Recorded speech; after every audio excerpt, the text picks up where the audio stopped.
Me dicen cuando ya la vean. Ya. Listo, maestra, ya se ve. Ok, entonces, ¿perdón? No escuché. Ya se ve, No, ya maestra. se ve. Ok.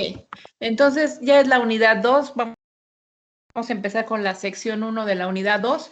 Esta unidad se denomina termodinámica. También lo que habíamos visto en gases en general, tanto ideales como reales, también es termodinámica. Pero ahora vamos a ver sistemas. Ustedes hicieron por ahí un trabajo en donde, bueno, hoy lo van a entregar, en donde investigaron algunos conceptos precisamente de termodinámica.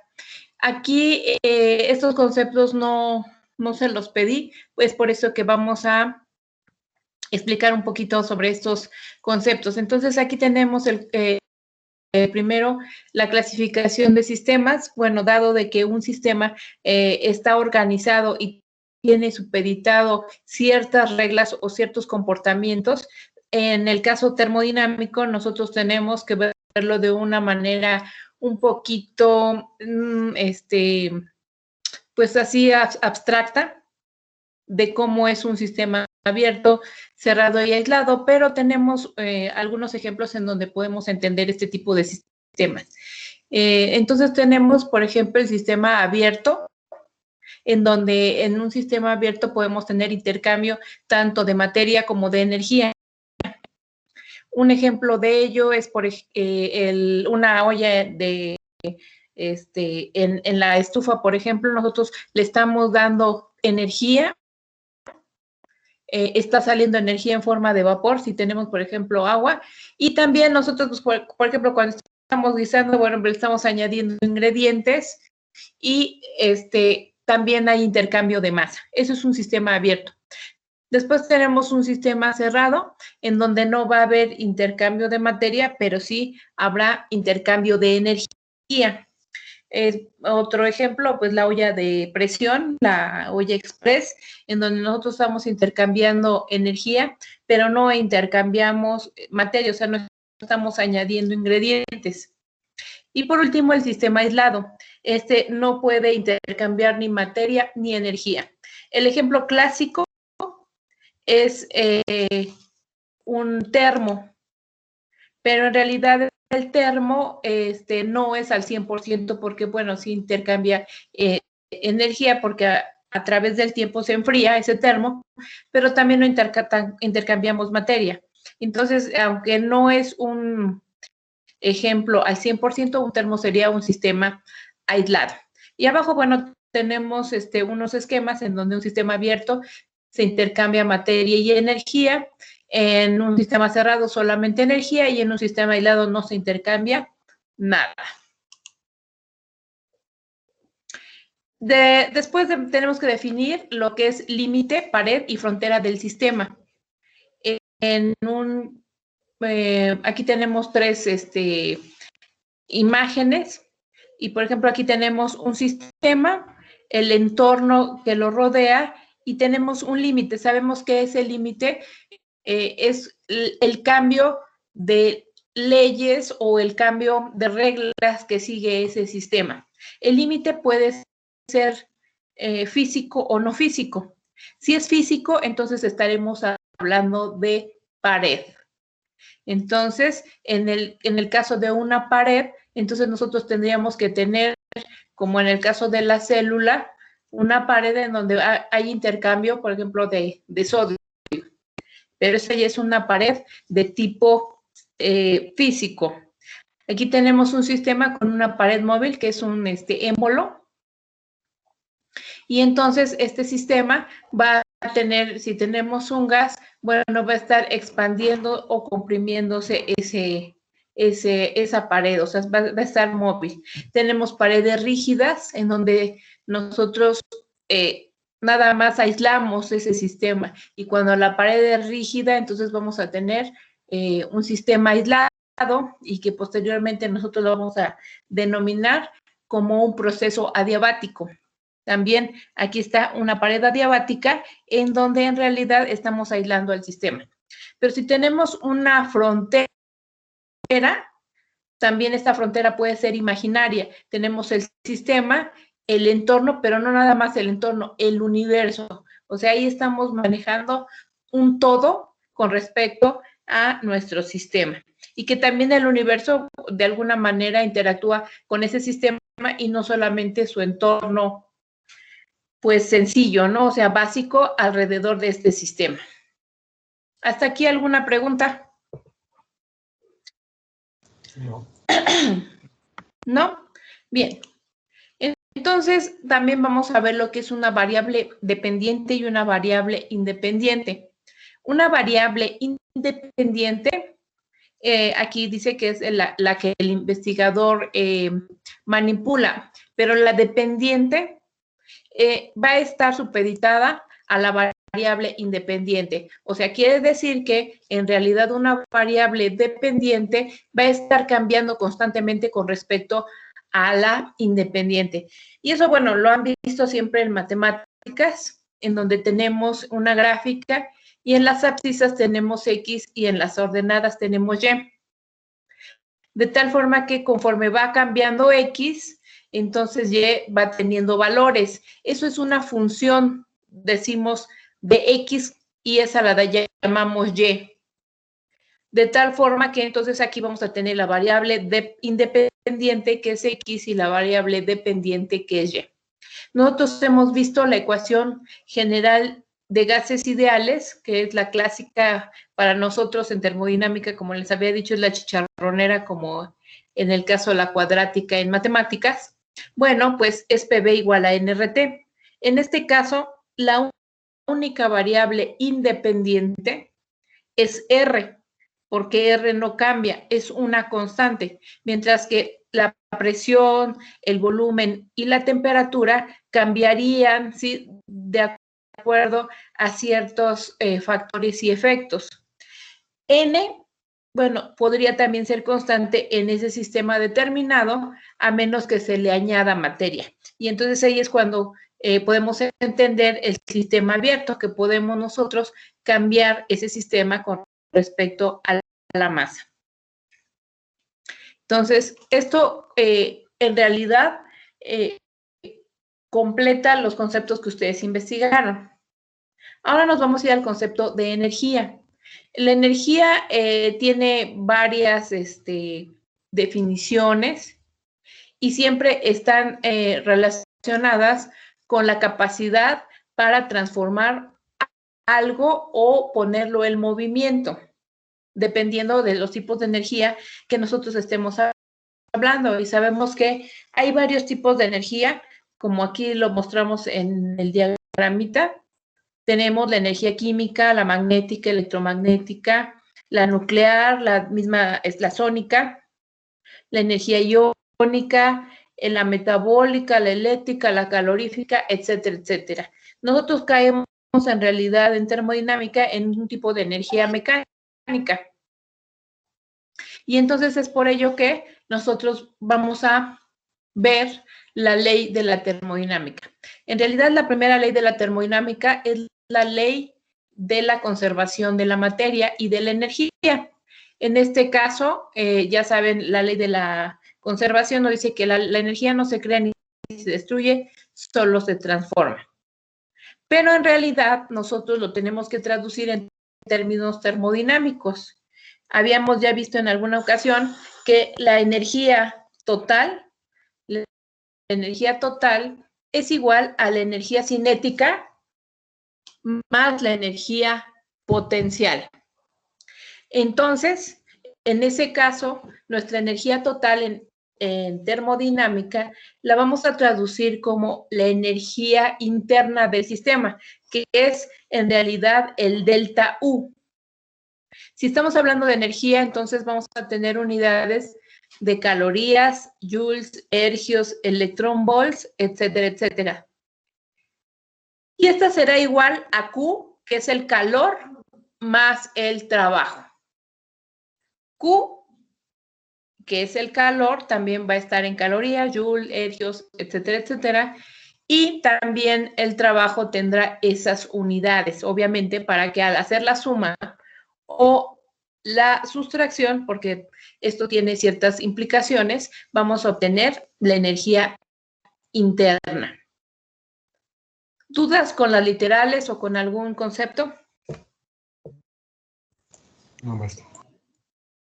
¿No? Ok. Si estamos hablando de energía total, en donde la energía total es igual a la energía cinética más la energía potencial, ustedes me podrían decir en este caso o en este sistema termodinámico, ¿quién es la energía potencial y quién es la energía cinética en el caso del calor y el trabajo?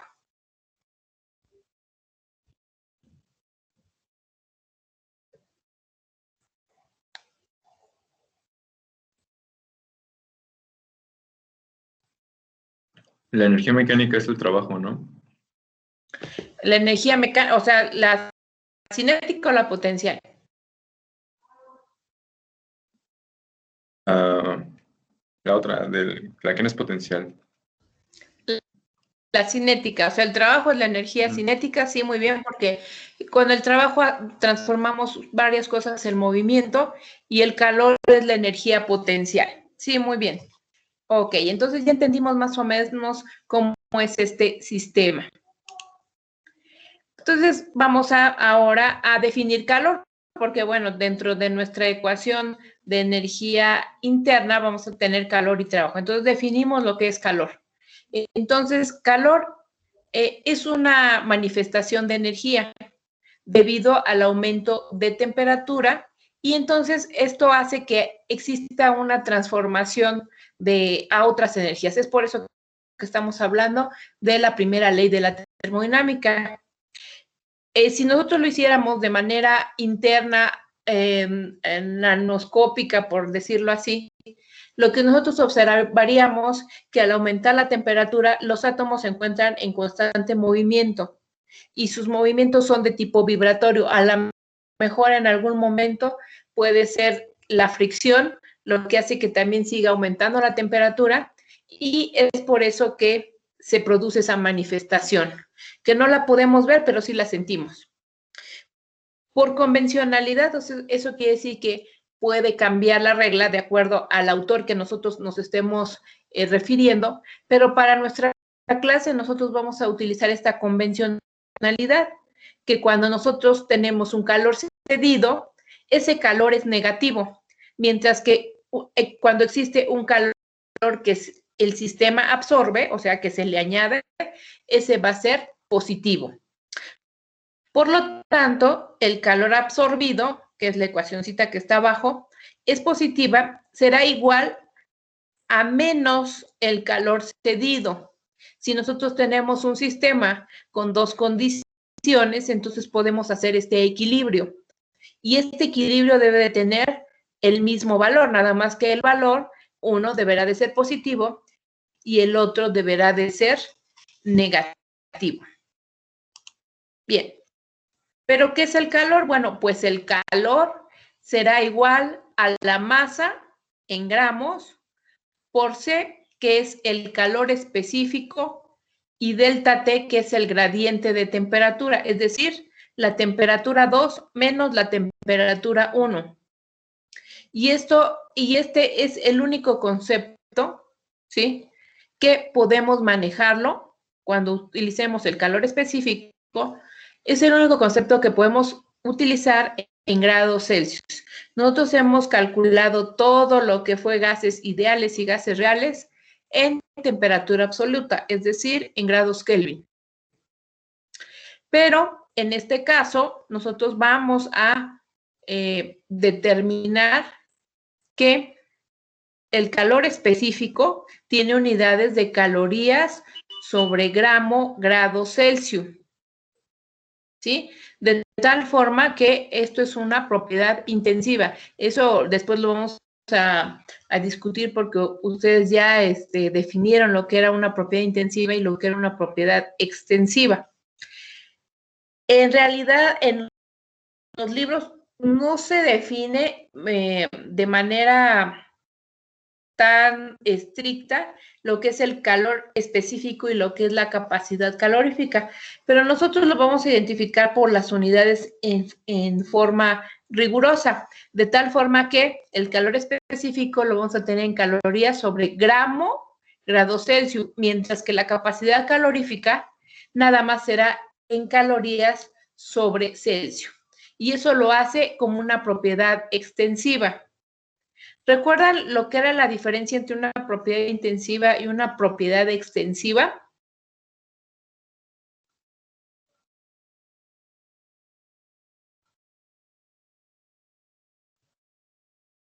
¿No? ¿No todos acabaron la tarea? Bueno, entonces esto lo vamos a definir después, ya que ustedes hayan sensibilizado estos dos conceptos. Ok, entonces, ojo, son diferentes unidades, pero en la mayoría de los casos se les denomina de la misma forma. Bueno, ¿qué es la capacidad calorífica? Pues, bueno, cada material tiene una capacidad para almacenar calor y de esta manera dependerá de su composición, de tal forma que la capacidad calorífica en algunos materiales es muy baja y en otros es muy alta. En el caso, por ejemplo, del agua, tiene una capacidad calorífica muy grande. Es por eso que es uno de los de las sustancias, no materiales, de las sustancias que tiene mayor capacidad calorífica. Pero la capacidad calorífica en los gases la podemos manejar a volumen constante y a presión constante. De tal forma que existe una relación que la capacidad calorífica molar a presión constante menos la capacidad calorífica molar, recuerden que la rayita que tienen arriba las literales es molar, a volumen constante es igual a R, es decir, la constante de los gases ideales. Y para esta parte, la constante de los gases ideales la vamos a manejar en joules sobre mol Kelvin o Kelvin mol y en calorías sobre Kelvin mol. Y tenemos los valores aquí de R. Para joules es 8.314 y para calorías 1.987. Entonces ya por el momento vamos a dejar descansar un poquito la constante de 0.082 litros atmósfera sobre Kelvin mol. Vamos a manejar R ahora en estas unidades, tanto en joules como en calorías. Y bueno, tenemos gases que son monoatómicos, ya habíamos comentado, diatómicos y triatómicos. Para este caso, la capacidad calorífica, volumen constante o a presión constante cambia. Y, por ejemplo, para un gas monoatómico como es helio, neón, todos los gases nobles, entonces el Cb será igual a 3 medios de R y el Cp 5 medios de R. En gases diatómicos como hidrógeno, nitrógeno, oxígeno, aquí monóxido de carbono que está puesto, Cb es igual a 5 medios de R y Cp 7 medios de R. En gases triatómicos como dióxido de carbono o dióxido de nitrógeno, Cb sería 7 medios de R y Cp 9 medios de R. Eso ya es establecido, ya son ecuacioncitas que se pueden utilizar para obtener el Cb o el Cp. Y aquí tenemos una tabla en donde tenemos en realidad el calor específico porque tiene unidades de calorías sobre grado Celsius, pero si ustedes lo ven en la literatura, aparece como capacidad calorífica, pero es calor específico. Y aquí tenemos varios valores de sustancias que tienen la capacidad calorífica y como les había comentado, el agua es la que tiene mayor capacidad calorífica. ¿Dudas, muchachos?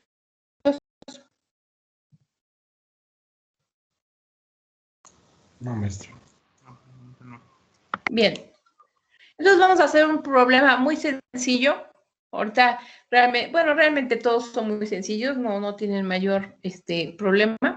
Y nos dice que cuántas calorías se necesitan para cambiar la temperatura de 125 gramos de hierro de 23 Celsius a 100 Celsius. Entonces, lo que nos viene es calor, ¿sí? Entonces, tenemos una masa de 125 gramos. La temperatura 1 es de 23 grados Celsius y la temperatura 2 de 100 grados Celsius. De la tabla que vimos ahorita hace un momento, bueno, sacamos su calor específico, que es 107 calorías sobre grado Celsius. De hierro, a ver, hierro, aquí está punto 107, aquí me equivoqué, entonces es punto 107, déjenme lo arreglo. Ay, se me fue, acá está. Entonces es punto 7 y acá punto 7, ahora sí. Bien, entonces seguimos. Bien, entonces lo único que tenemos que hacer, bueno, pues es sustituir, ni siquiera tenemos que despejar, entonces la masa es de 125 gramos, ahora sí está bien el calor específico, que es 0.107 calorías sobre grado Celsius, y el gradiente que son 100 menos 23, que es la temperatura 2 menos la temperatura 1. No sé si me equivoqué en el cálculo, si me ayudan por favor a calcular y ver si el valor sí está bien. Sí. Sí, ese sí, el valor sí está bien. Ok, entonces, unidades que nosotros tenemos que aquí hacer análisis dimensional, entonces se va gramos, con gramos se va, y obviamente aquí van a quedar Celsius, y Celsius con Celsius se va, quedándonos solamente calorías. ¿Sí? Entonces, fue muy sencillo, no tuvimos mayor problema. Vamos a ver otro. Aquí nos dice que hay que calcular el calor específico de plata, dado que 280 gramos del metal absorben 136 calorías, cuando cambia de 12.13 Celsius a 30.79 Celsius.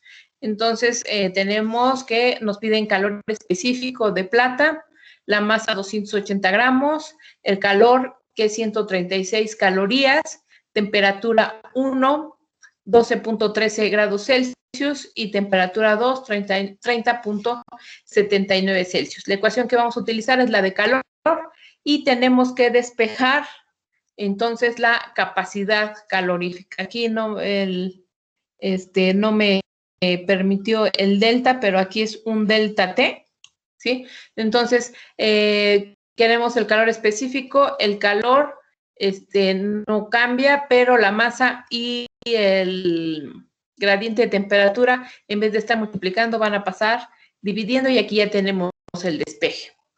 Sustituyendo, entonces nos queda que el calor es 136 calorías, la masa 280 gramos y la diferencia o el gradiente de temperatura es 30.79 grados Celsius menos 12.13 grados Celsius y esto nos queda como 0.026 calorías sobre grado Celsius. ¿Sí me pueden decir si está bien el valor numérico, por favor? Sí, está bien.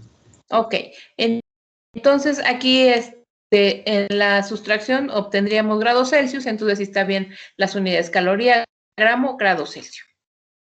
¿Dudas, muchachos? ¿Dudas con el concepto de calor? No. ¿No? Está fácil, ¿no? Esto está fácil. Bien, tenemos otro concepto que es capacidad calorífica molar y ya saben que se tiene que poner una rayita arriba cuando está en términos molares. Entonces, la capacidad calorífica molar será igual a el calor específico o el calor específico por el peso atómico o peso molecular de la sustancia. Entonces, nos piden aquí en este problema que el calor específico del azúcar es 0.299 calorías sobre grado Celsius. Y nos preguntan cuál es la capacidad calorífica molar, o sea, precisamente lo que queremos calcular con esta ecuación. Entonces, tenemos el calor específico de azúcar, que es 0.299 calorías sobre grado Celsius. Nos piden la capacidad calorífica molar. Y si ustedes después tienen ahí la curiosidad, pueden calcular la masa molecular o el peso molecular de azúcar. Aquí está la ecuación de azúcar, que es C12 H22O11, esas son sus moléculas, o sea, su molécula. Entonces pueden calcular y sale, bueno, a mí me salió 342.3 gramos sobre mol. Utilizando la ecuación nada más habría que sustituir. Entonces tenemos el calor específico, que es 0.299 calorías sobre grado Celsius, por el peso molecular, que es 342.3 gramos sobre mol. Entonces, gramos con gramos se va y entonces nos queda caloría sobre mol grado Celsius. Y a mí me salió que el valor es de 102.3 calorías sobre mol grado Celsius, ya está en términos de mol, por lo tanto sí es capacidad calorífica molar o calor específico molar. ¿Dudas? No, maestro. ¿No? Entonces, por favor, nada más les encargo que vean el valor del azúcar, a ver si es cierto, si son 342.3 y que al final el valor o el resultado de capacidad calorífica molar sea de 102.3. ¿Sí? Sí, está bien. Ok. Y bueno, su problema de tarea corresponde a que una masa de 350 gramos de granalla de cobre a 100 Celsius se mezcla con 200 gramos de agua a 22.4 Celsius. La temperatura resultante de la mezcla fue 33.2 grados Celsius y les ponen calcular el calor específico de cobre. ¿Sí? Entonces, ¿qué es lo que tendrían que hacer? Bueno, pues utilizar la ecuación de que el calor absorbido es igual a menos el calor cedido. ¿Por qué? Bueno, porque tenemos en este caso primero cobre que está a 100 grados Celsius y se mezcla con 200 gramos de agua que tiene una temperatura menor. Entonces, ¿quién va a cederle el calor y quién lo va a absorber, muchachos?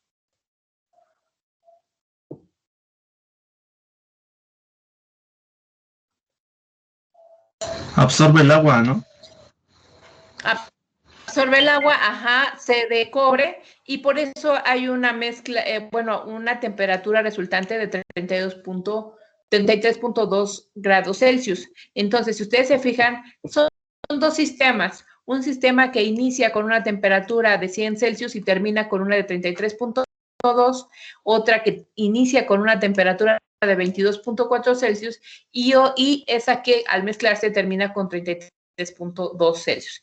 Entonces, ustedes de la tabla tienen el calor específico o capacidad calorífica del agua, que era igual a ¿qué? ¿Sí observaron a qué era igual? A 1, ¿sí? A una caloría sobre grado Celsius, ¿sí? Aquí tenemos el de cobre, pero pueden corroborar si está bien con su tabla o más o menos está sobre el valor. Pero sí lo que quiero es que ustedes lo calculen a partir de esta ecuación. ¿Alguna duda? No, maestro. ¿Sí? Obviamente, pues tienen que desarrollar cada uno de estos calores, en donde el calor, pues obviamente es igual a la masa por el calor específico por el gradiente de temperatura, ¿sí? Entonces, en ese caso, ustedes tendrán que sustituir cada uno de los, de las literales y obtener al final el calor específico de cobre. Esa va a ser su tarea para esta sección, que vale 2 puntos, y hasta aquí dejaríamos la sesión, bueno, la clase. ¿Dudas, muchachos, con alguna de los conceptos, de los problemas? No, maestro, no, todo bien. No, profesora. No, profesora. ¿Está claro Fácil. o más o menos?